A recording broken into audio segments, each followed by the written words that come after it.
Alright, let's talk about the wildest, most haunting mystery surrounding one of the most enigmatic Primarchs in Warhammer 40k, Jaghatai Khan, the Great Khan of Cho'Garis. We all know him as the lightning-fast warlord, the laughing killer, the white-clad whirlwind who lived for the thrill of the hunt and the freedom of open skies. But somewhere, somehow, something changed. He rode into the Webway a legend and never came back the same. If he came back at all. Stories drift like ghosts through the fandom. Some say he's still alive, others whisper he's become something else entirely. But almost all agree on one thing. Whatever he encountered within the Webway shattered his sanity. It wasn't just a trap, a battle, or an ambush. It was something deeper, more insidious.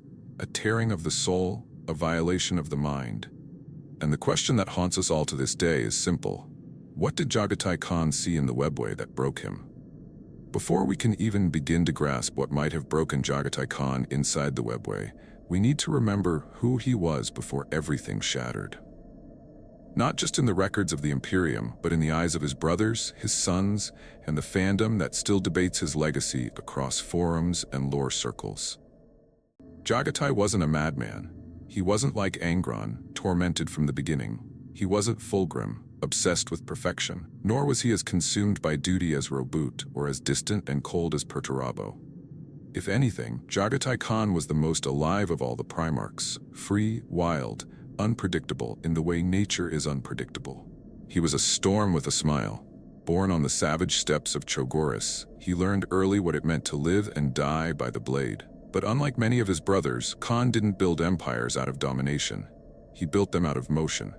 Movement was his religion. Not just physical, but spiritual. He hated chains, whether they were made of iron, hierarchy, or ideology. And yet, he wasn't chaotic. That's the nuance many miss. He had discipline, honor, and a deep, if unconventional, loyalty to the Imperium and to his father. He was thoughtful, philosophical even, and often preferred the company of poets and scholars to that of generals. Among the Primarchs, he occupied this strange space. He was respected, but not always understood. He kept to himself, not out of arrogance, but because he moved to rhythms the others couldn't always hear.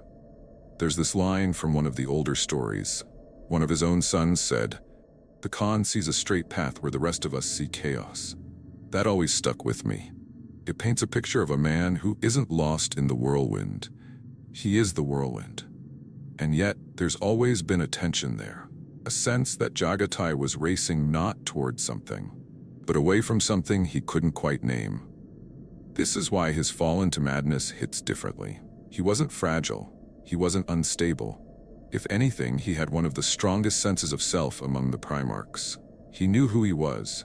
He didn't need validation, didn't crave power, didn't get lost in politics. That kind of internal balance made him feel unbreakable, which is exactly what makes his descent so chilling. Some fans theorize that it's because of this strength, this clarity, that the Webway had such a profound effect on him.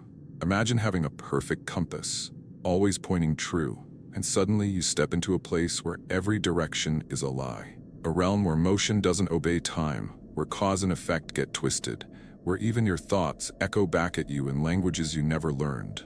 If someone like Angron had entered that realm, maybe he'd just rage through it. If Lorgar walked in, maybe he'd worship it. But Jaghatai? He would try to understand it. And maybe that's where things began to unravel. Another aspect that can't be ignored is how alone he often was. His legion, the White Scars, was always kept somewhat on the fringe of the Imperium's politics. Their culture, their ways, they were never fully integrated into the broader machinery of the Imperium. Jaghatai embraced this distance. It was part of his identity, but it also meant he didn't have the same emotional support or political backing as, say, Guilliman or Horus. When things started to break, who could he have reached out to? Who would have truly understood what he was seeing or feeling? And there's a theory I've seen floating around fan circles that really hits hard. That Jaghatai wasn't driven mad by what he saw in the Webway, but by what he realized about the Imperium because of it. That the visions and horrors weren't alien to him. They were reflections, distorted truths. Maybe he saw what the Imperium was becoming. Maybe he saw what his father truly was. And for someone who lived his whole life fighting for freedom, fighting for a future that made sense, That might have been the real breaking point. So when people say he went mad, I always hesitate, because what if he didn't? What if his mind wasn't broken, but remade? Not in a good way, but in a way that let him survive what he saw. He wasn't the most vulnerable. He was one of the strongest, and maybe that's why it all hit so hard. When we talk about Jaghatai Khan's descent into the Webway, we often jump straight to what happened inside. But to really understand the scale of what broke him, we have to go back to why he even went at all. This wasn't some random act of exploration, and it definitely wasn't a mindless pursuit of battle. There were reasons, whispers, motives, perhaps even a sense of duty, that led the Khan and his warriors into the shadow-veined tunnels of that impossible realm. One of the most widely discussed theories is that Jaghatai Khan was chasing a route. Not just any route, but a hidden, stable path through the Webway that would connect distant sectors of the Imperium with Terra itself. We know the Emperor had worked on a Webway project during the Great Crusade, one that, if completed, would have changed everything. A human-only passage through the stars, bypassing the warp entirely. No daemons, no Jeller fields, just light, speed, and security. Some believe the Khan was trying to finish what the Emperor started, that he was looking for remnants of that golden path. Maybe he believed it still existed, fractured but recoverable. And if anyone was going to navigate such a trail, it would be the master of speed and motion himself. But there's another angle, one less noble and more personal. Some fans think he wasn't just searching for a shortcut to Terra, but for answers. After the heresy, after the burning of so many truths and the silence of the Emperor, some Primarchs were left with more questions than commands. The Khan, ever a seeker, might have heard echoes from the Webway, rumors of forbidden knowledge, or entities that held insight into the Emperor's grand plan. Maybe he didn't trust the Imperium anymore. Maybe he needed to see for himself what lay beneath the surface of their reality. And then, of course, there's the Drukhari theory, that his foray into the Webway was more desperate than strategic. Some say the Dark Eldar had been raiding Imperial space with increasing boldness, even abducting Astartes. There are records, fragmented, censored, suggesting that warriors of the White Scars were among the missing. If that's true, then Khan's mission might have been a rescue, a hunt, not for knowledge, but for vengeance. He might have gone in to rip his sons back from the jaws of Kamara, that sickening city of torment deep in the Webway. If that's the case, then the Khan wasn't walking into an unknown. He was charging into a trap, fueled by fury. But here's what I find fascinating. Across all these theories, there's one thread that connects them. He wasn't just wandering. He had a reason. And that's what makes his fate so haunting. Because whatever he sought, be it a pathway, a truth, or lost warriors, it meant enough for him to risk everything. The Webway wasn't just dangerous. It was forbidden. Not just by the Imperium, but by the very laws of nature. Time didn't work right inside. Space bent on itself. And worse, there were things that lived there. Things even the Eldar feared. There's even speculation that the Khan was guided by more than intelligence, maybe by visions, or omens. His people were steeped in mysticism, in interpreting dreams and signs. Maybe he saw something that told him the key to the future lay within those endless tunnels. And maybe he was right. Maybe he really did find what he was looking for. But the price, as we know, was steep. Some fan discussions go even deeper, arguing that the Webway was calling him, that certain minds, certain souls, resonate with the structure of the Webway, and the Khan, being attuned to motion and speed in ways that bordered on metaphysical, was particularly sensitive to it, that his destiny was always tied to that place, whether he knew it or not. And if that's true, then perhaps he didn't just enter the Webway. Perhaps he belonged to it, and all of this, his fall, his madness, was just the conclusion of a path he'd been riding since the first time he raced across the steppes of Chogoris. No matter which theory you believe, one thing is clear. Khan didn't enter the Webway blindly. He chose to go. And that choice, made with all the fire and clarity that defined him, is what makes the mystery of what followed so much more tragic. Because it wasn't the journey of a fool or a madman. It was the quest of a warrior philosopher, a lord of speed and silence, seeking something the rest of us might never understand. The first moments inside the Webway Must have been like riding into a dream you can't wake up from. But not a dream in the poetic sense, more like a glitching simulation, or a painting that starts shifting while you stare at it. For someone like Jaghatai Khan, who spent his life mastering motion, timing, and space, the Webway would have felt like a betrayal of reality itself. All the rules he lived by, velocity, inertia, the shape of space, suddenly stopped making sense. We imagine the Webway as a vast series of tunnels, but it's not really tunnels in the way we understand them. It's not corridors carved through rock or even metal. It's a metaphysical network where light behaves like fluid, where walls pulse like breathing lungs, and where sometimes the floor decides not to be there anymore. One step could stretch into a mile. A mile could become a loop, and your destination could stare back at you from the corner of your eye before it vanishes again. The Eldar built it, or maybe just learned to use it, but even they tread lightly inside. For the Khan, raised under open skies and endless plains, to be trapped in a place like that, it must have felt like a cage built out of lies. Some accounts, though fragmented, describe his vanguard's early entries into the deeper arteries of the Webway. Vox recordings that broke into static, visual feeds that showed geometry that shouldn't exist, angles folding into themselves, lights pulsing with no source. Whole squads reporting nausea, disorientation, and sudden panic. Panic that came not from fear, but from a creeping certainty that they were the ones who didn't belong. That the Webway wasn't just indifferent to them, it rejected them, like antibodies pushing out an infection. And here's the thing that really messes with me. The Khan, despite his calm and clarity, was a creature of intuition. He felt spaces before he analyzed them. That was his edge in battle. But the Webway twists that instinct. It mocks it. Every direction feels right and wrong at once. Every path is the fastest route and the longest detour. He would have realized very quickly that this was not a place he could navigate the way he navigated real space. And for someone who always trusted his senses, that first crack in confidence may have been the beginning of the spiral. There's a detail I once read in an old fan theory that stuck with me. The theory claimed that in one of the deeper regions of the Webway, time doesn't move forward at all.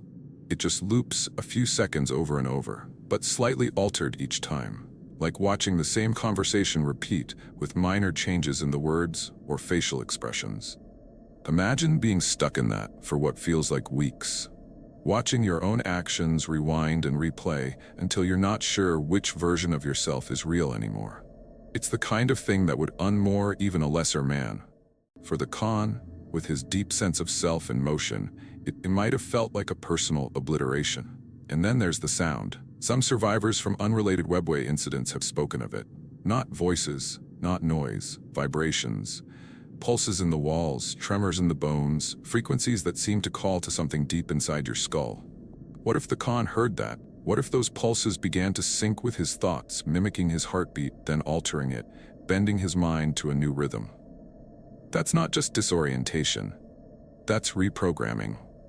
A few more radical fan theories even suggest that the Webway itself is sentient, or at least partially alive. Not in the way we think of life, but in the way a virus is aware of a host. That the tunnels observe you, adapt to you, and test you.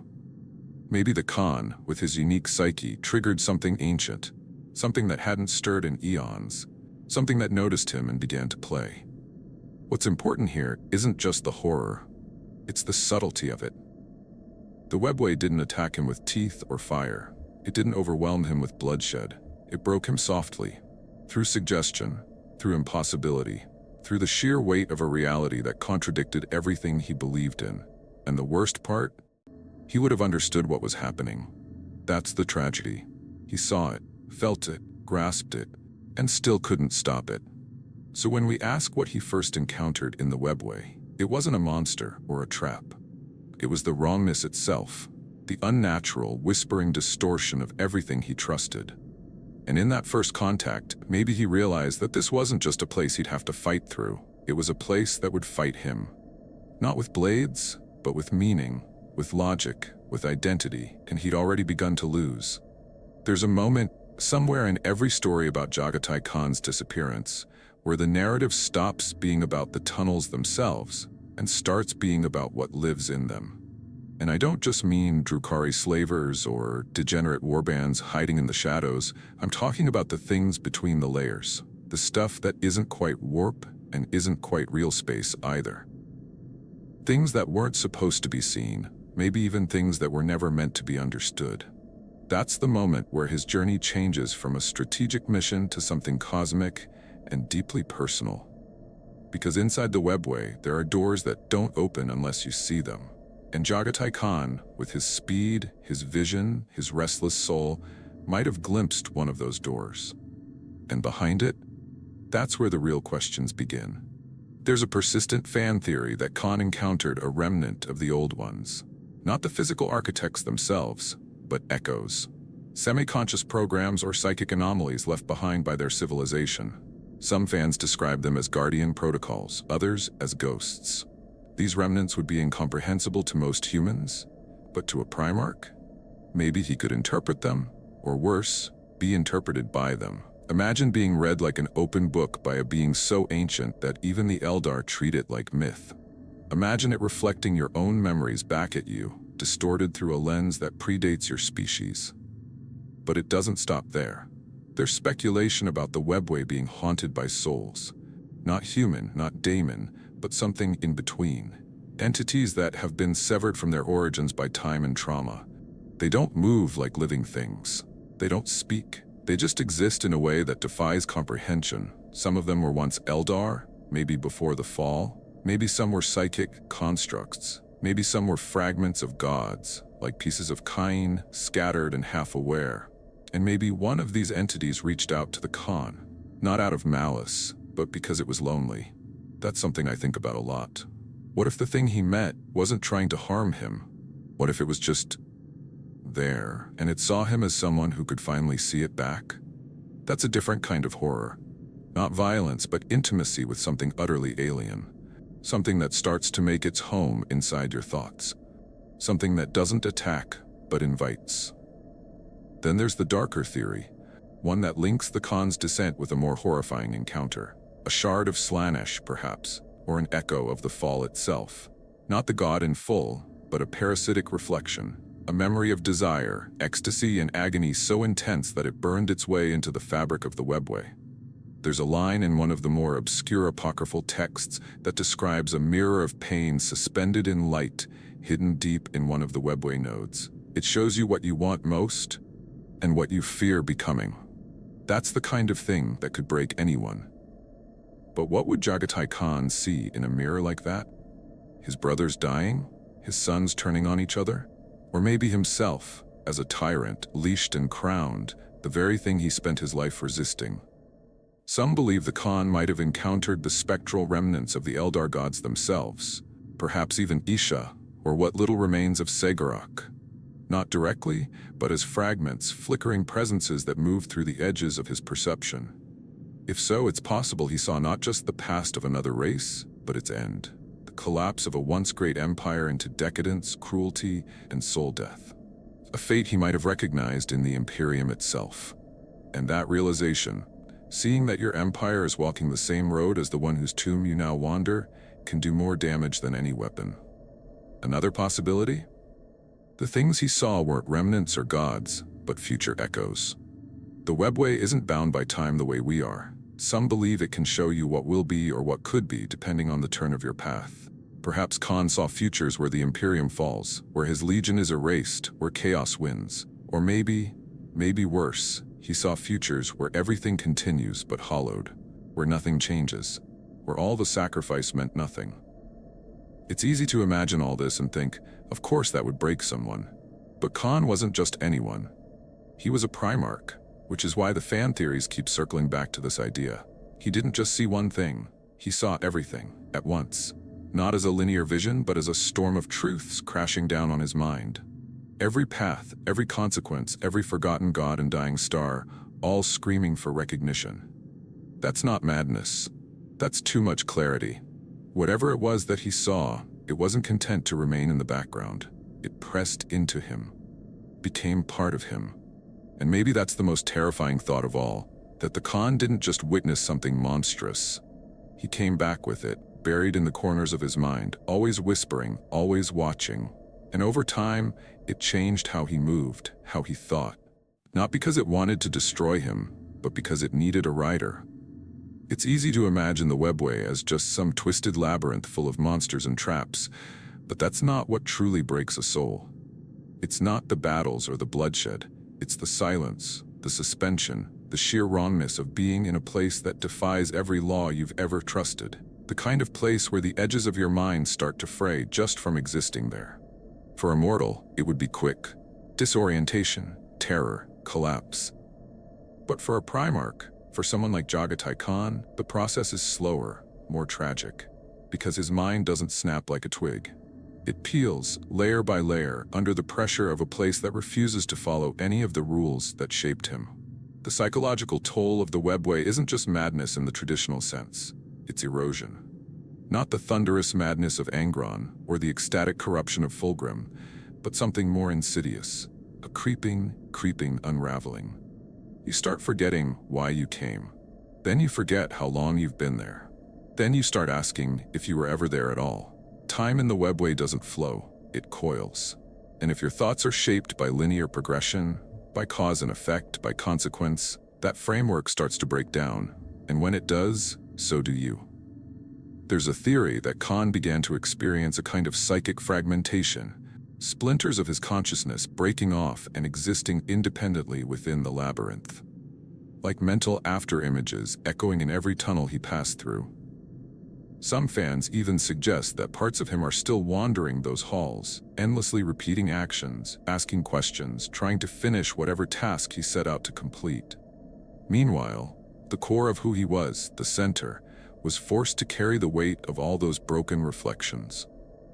Imagine being aware of your own fracturing, feeling pieces of yourself slip away like smoke through your fingers.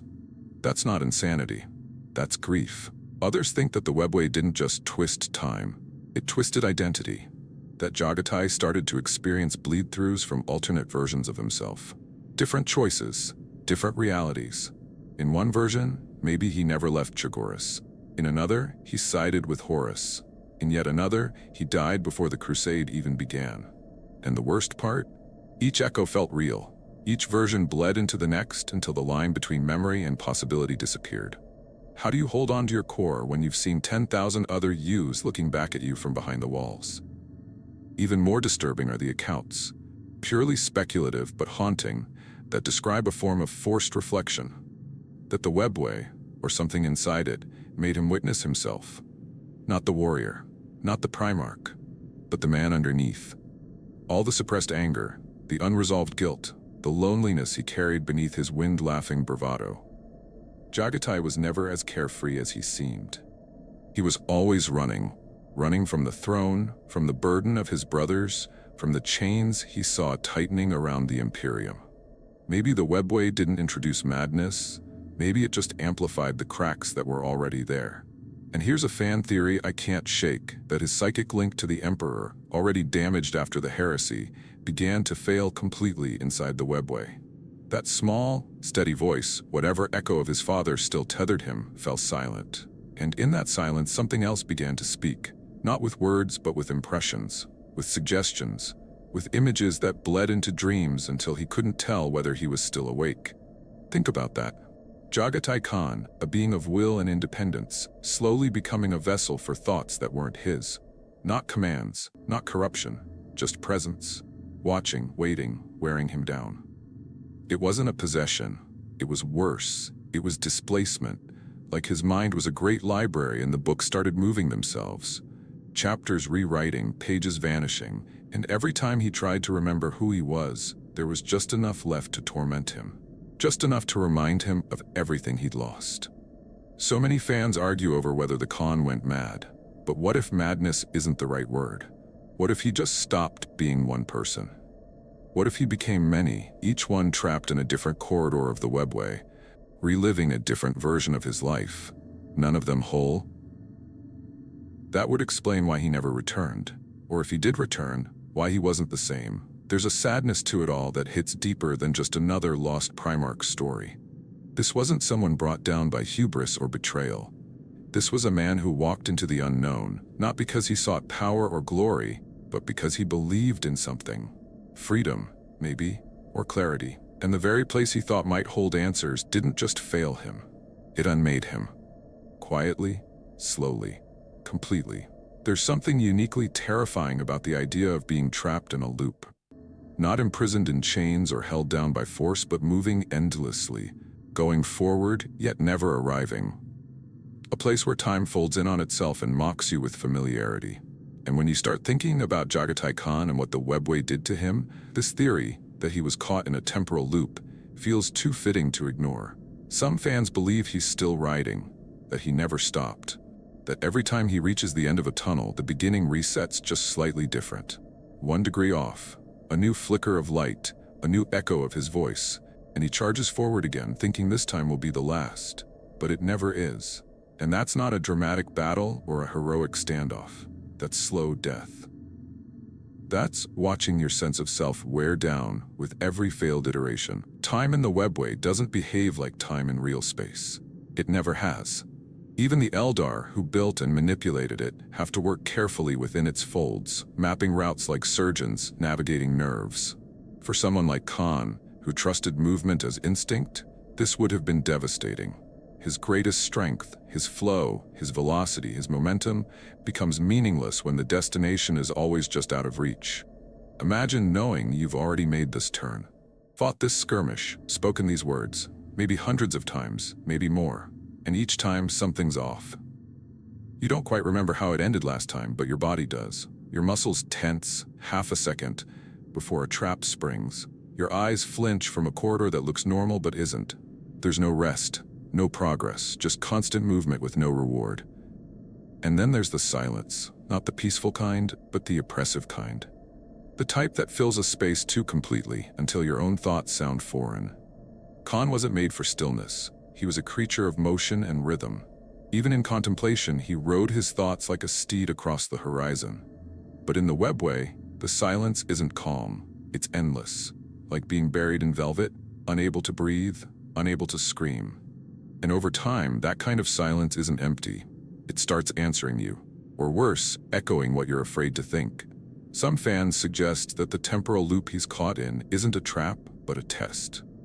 That something ancient in the Webway is observing him, watching how many iterations it takes before he breaks, or bends, or becomes something else entirely. Others think it's not an external force at all, that his own mind is generating the loop, replaying scenarios over and over because it can't find a resolution. That he's stuck inside a psychic scar, a wound that reopens every time he nears closure.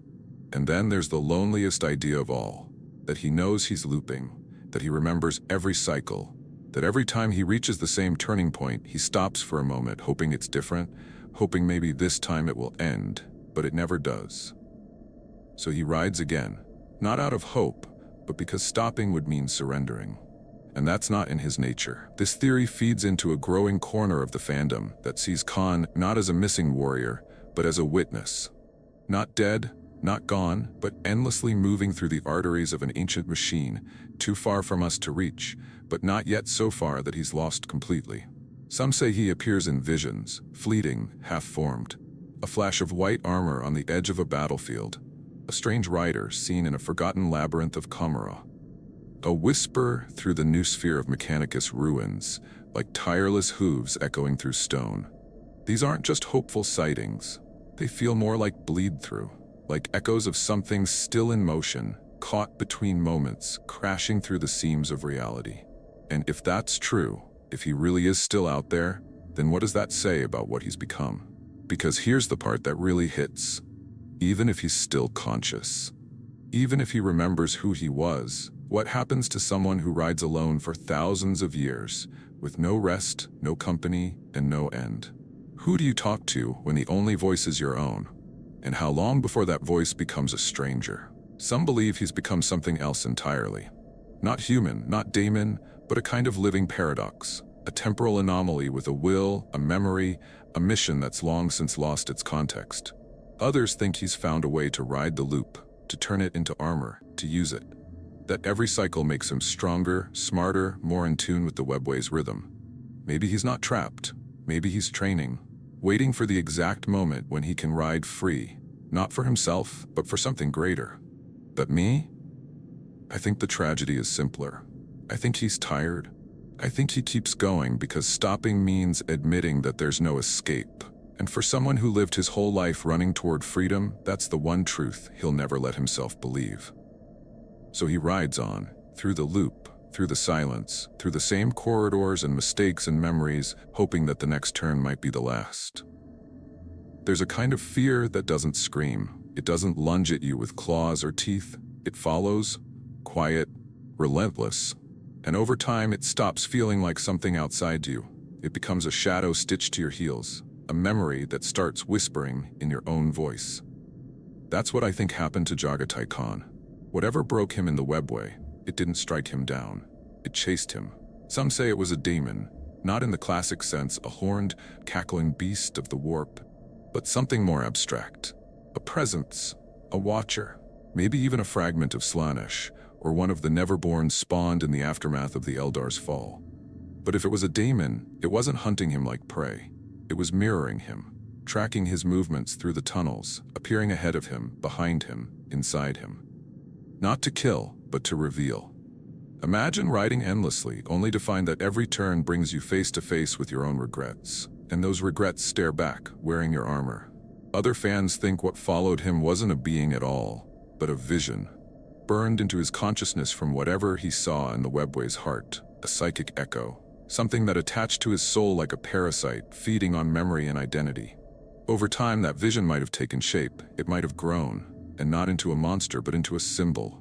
A dream of blood and wind and dust, of white scars lying broken, of Chogoris burning, over and over again. There's an old fan interpretation I love, and it's so bleak it hurts. It suggests that Khan began to dream of the heresy, not as it happened, but as it could have.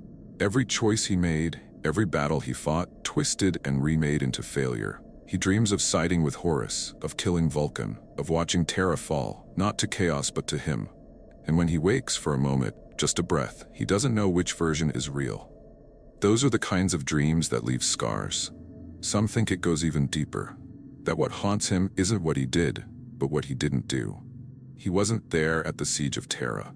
He didn't fight beside Rogel Dorn on the walls of the palace. He didn't stand before the Emperor's throne as Sanguinius fell. And for a warrior so driven by motion, by purpose, that absence might have festered into guilt. A guilt that the Webway, in its cruelty, fed upon. It became a voice. A figure in the fog. A memory that muttered, "You should have been there," until he started to believe it. Others think the thing chasing him is even older. A vision of his homeworld, of the steppes of Chogoris, not in ruin but corrupted.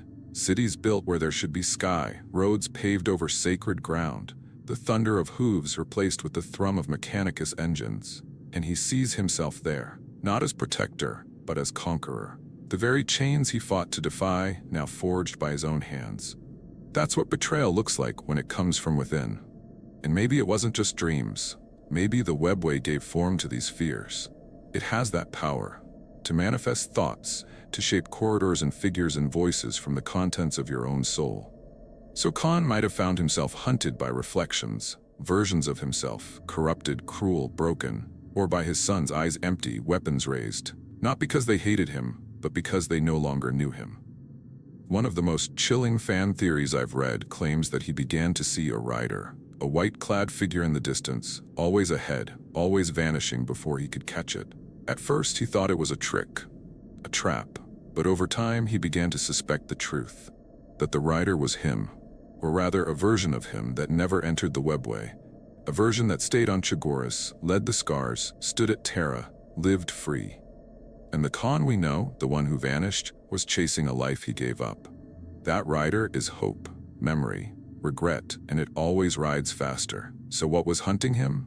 A daemon? A ghost? Himself?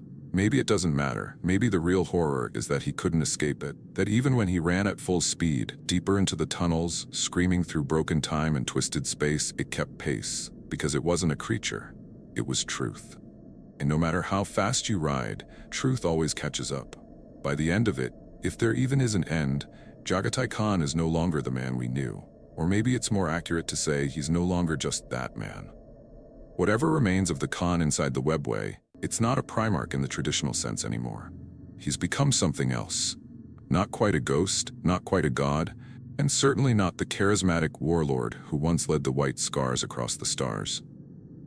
What he is now? Feels like a myth taking shape in real time, a legend still moving, still hunting, even as the galaxy forgets his name. The most common interpretation is that Khan has become a hunter, not a hunter of men or Xenos, but of meaning, of patterns within the madness, of exit signs in an endless maze. Some say he's reduced to instinct, a lone predator stalking the tunnels, surviving on pure will, but others think it's the opposite, that the Khan has reached a new kind of awareness, that the Webway didn't destroy him, it reforged him, shattered the boundaries of identity, and left behind a being that moves not just through space, but through thought, through memory, through fragments of possibility. There's this recurring image in fan art and writing. A pale figure wrapped in tattered white, helmet always down, never speaking, blade always drawn, a shadow flickering at the edge of perception. Not a man, but a warning. You don't see Jaghatai Khan, you feel him. A presence in the air, the static before violence.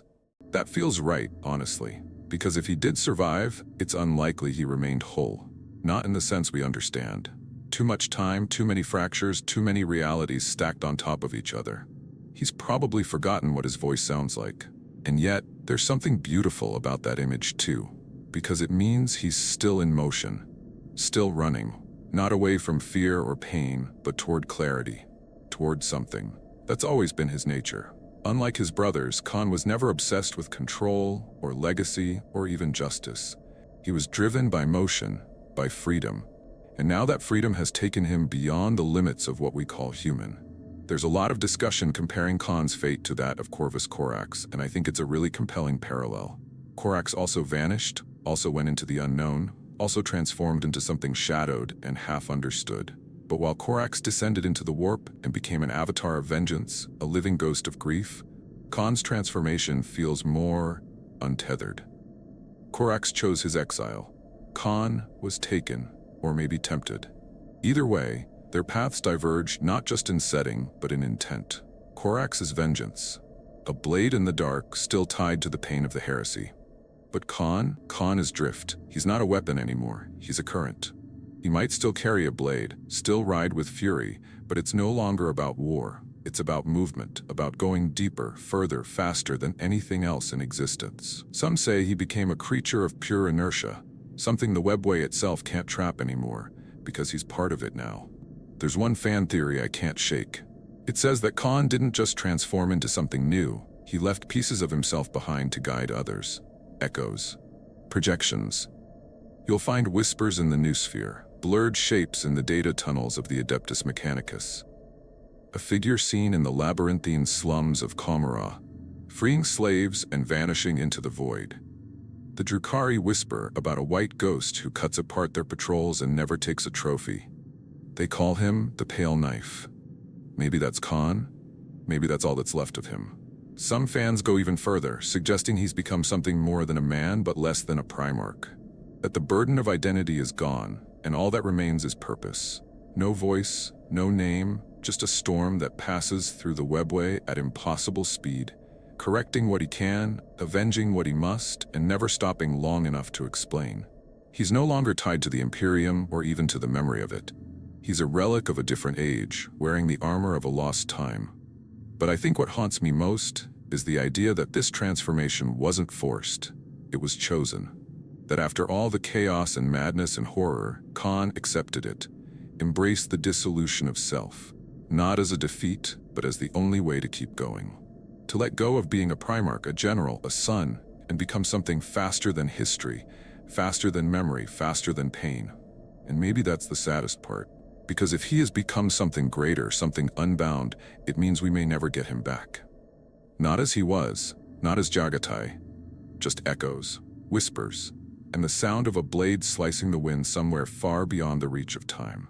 At this point, when the dust of speculation settles, and all that remains is a figure vanishing into a place we can't reach, there's one question that burns hotter than the rest. What actually broke Jaghatai Khan? Was it some creature? Some external force? Or was it something far more insidious?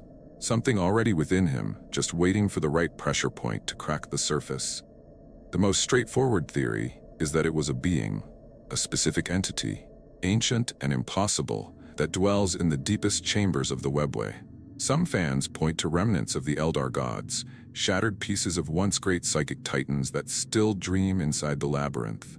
Others say it was something new, something native to the Webway itself, older than chaos, older than memory, a living knot in the structure of reality that feeds on thought, on identity. A presence that doesn't kill you, it replaces you. That idea terrifies me.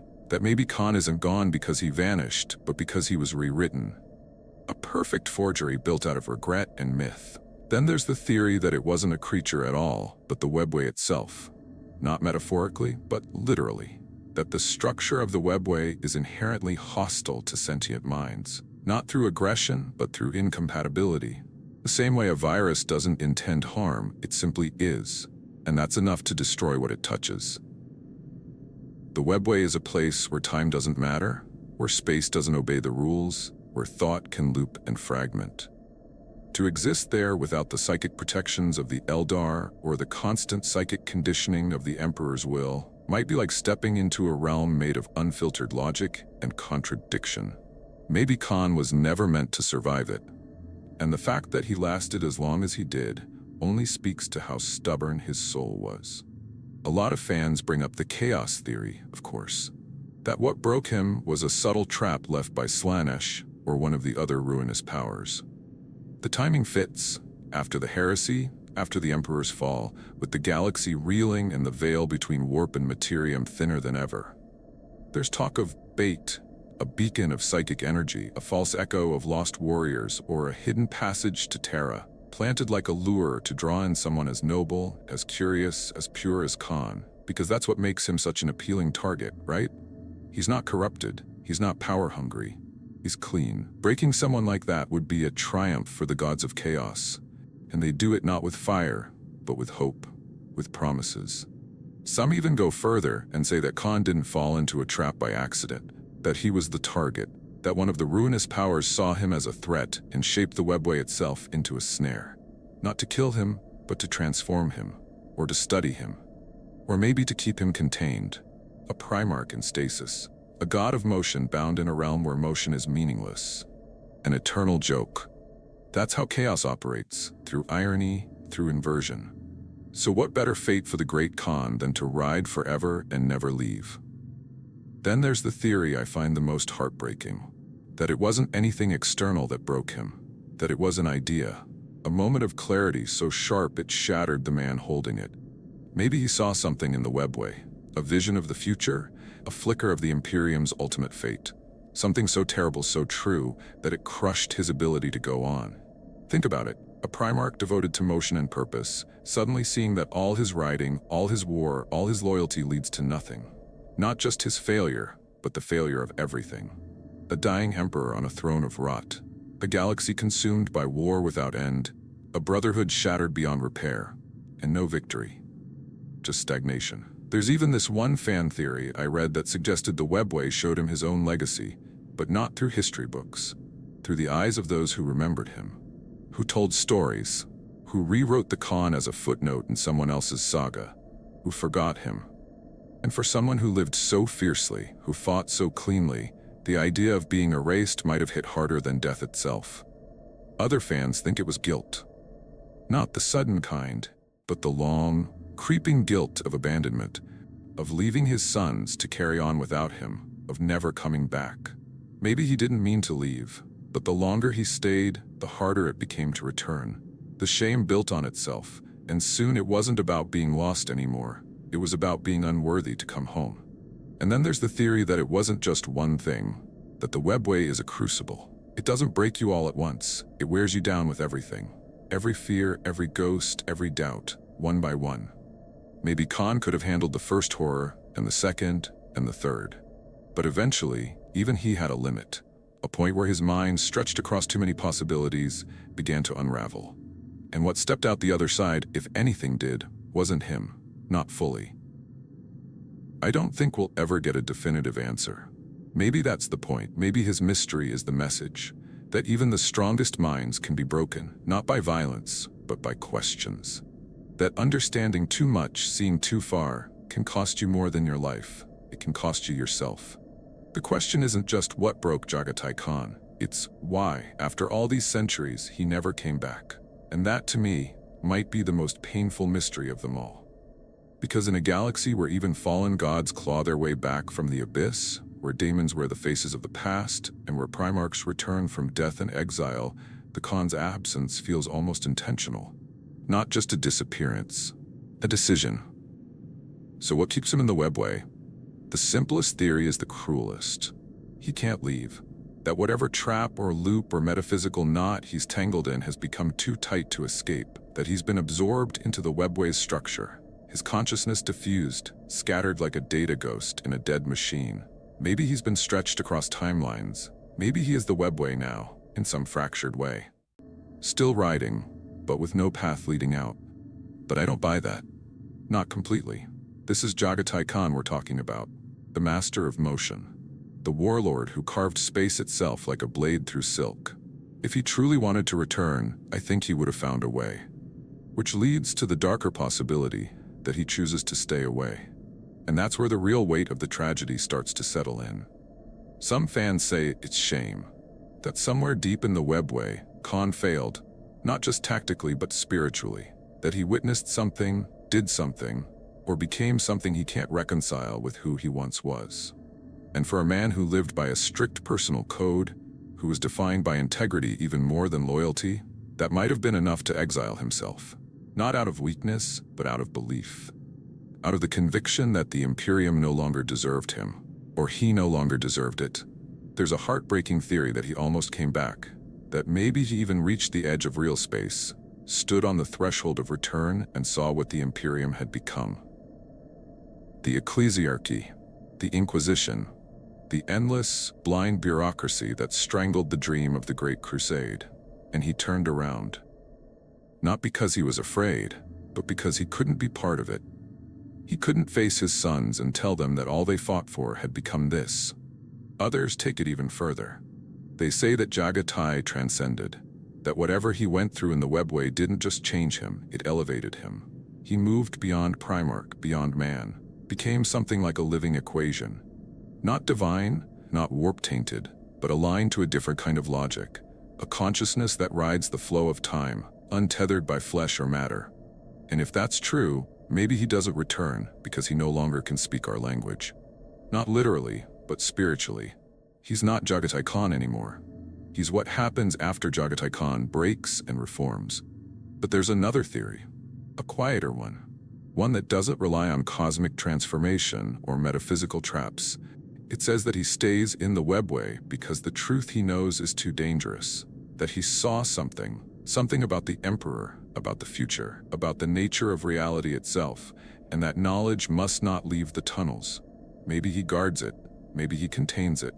Maybe he became the jailer of something so awful that letting it out would doom everything. And that theory gets under my skin. Because it paints him not as a fallen hero, but as a silent protector. A warden we forgot about, who sacrifices not just his presence, but his voice, his identity, to keep us from opening a door that was never meant to be touched. That kind of duty, the kind no one sees, no one thanks, and no one even remembers, is the loneliest kind of heroism. And if that's the truth, then Khan might be the only Primarch who chose exile not out of pride, or vengeance, or madness, but out of love. There's even a fan interpretation that blends all of these ideas into something haunting, that he did escape, that he has returned many times but no longer reveals himself, that he walks among the forgotten, watches over his sons from the shadows, guides the lost through secret paths in the Webway. And maybe he doesn't speak because there's nothing left to say. Maybe words would only break the spell. He's not meant to lead armies anymore. He's meant to guard the silence. Or maybe, just maybe, he's still waiting for something. A sign, a shift, the right moment when the galaxy needs him most. And until then, he rides. Not out of fear, not out of shame, but because he believes that one day the storm must return. And when it does, it'll come from the tunnels, faster than thought, silent as the wind, and it will wear white. There's something about Jaghatai Khan's story that doesn't let go. Maybe it's the silence around him, the unspoken pain of being the one who vanished without ceremony. Maybe it's because he never fell to chaos, never betrayed his brothers, never tried to reshape the galaxy in his image. He just disappeared. Not as a failure, but as a question. And that question still echoes today. We look at the Khan and we don't see a fallen hero, we see a missing piece. A mystery so deep that it keeps pulling at you, inviting you to dig through lore, to connect fragments, to imagine what it must have felt like to ride into the unknown and never come back the same. And in a universe full of screaming monsters and burning suns, that quiet tragedy cuts sharper than any demon blade. There's a strange beauty in it too. The idea that even a demigod, a being crafted by the Emperor himself, designed to be unbreakable, can be humbled not by war, but by understanding. That knowledge, when taken too far, can crack even the strongest soul. And that's a kind of horror most people don't expect from Warhammer. Not just blood and death, but the cost of truth. The price of looking too closely at the shape of things beyond reason. Because in the end, that's what the Webway was. Not just a passage, but a reflection. A labyrinth of thoughts and possibilities and memories, where identity becomes unstable, and even your own shadow might not be yours. And Jaghatai Khan, of all the Primarchs, walked straight into that storm. Not to conquer it, but to understand it. That's what makes his story different. That's what makes it feel so human. And maybe that's why it sticks with so many of us. Because we know what it's like to chase something we can't explain, to question our path, to feel the weight of choices and the ache of silence. We're drawn to the idea that someone as mighty as Khan could feel what we feel, that he could doubt, could falter, could change. It reminds us that the Primarchs, for all their power, were never just war machines. They were people. And people can break, but people can also endure. Maybe he didn't vanish because he failed. Maybe he stayed gone because he chose to bear something the rest of us couldn't. Maybe his exile was an act of protection. Maybe his silence is a kind of resistance. And maybe, just maybe, he's still out there, not as a lost soul, but as a watcher, a warden, a ghost with purpose. I don't think we'll ever get a neat answer. And honestly, I hope we don't. Because the magic of Jaghatai Khan's story lies in what it does to our imagination. It makes us wonder. It makes us question the nature of memory, of self, of what it means to ride into the dark and still believe in the light. It invites us to build our own interpretations, to see in his disappearance not a loss, but a legend still unfolding. And now I want to hear your version of that legend. What do you think happened in the Webway? What broke him? Or do you believe he was never broken at all? Maybe you've got your own theory about where he is, or what he's become. I'd love to read your thoughts in the comments. Seriously, every time this community comes together with new takes and ideas, it brings this universe to life in the best way. If this journey through the mind and myth of the Great Khan resonated with you, don't forget to subscribe. There's still so much more to explore, so many hidden truths and unsolved mysteries to uncover together. And who knows, maybe one day, the storm will ride home again. Until then, we'll keep asking, keep wondering, and keep listening for hoofbeats in the dark.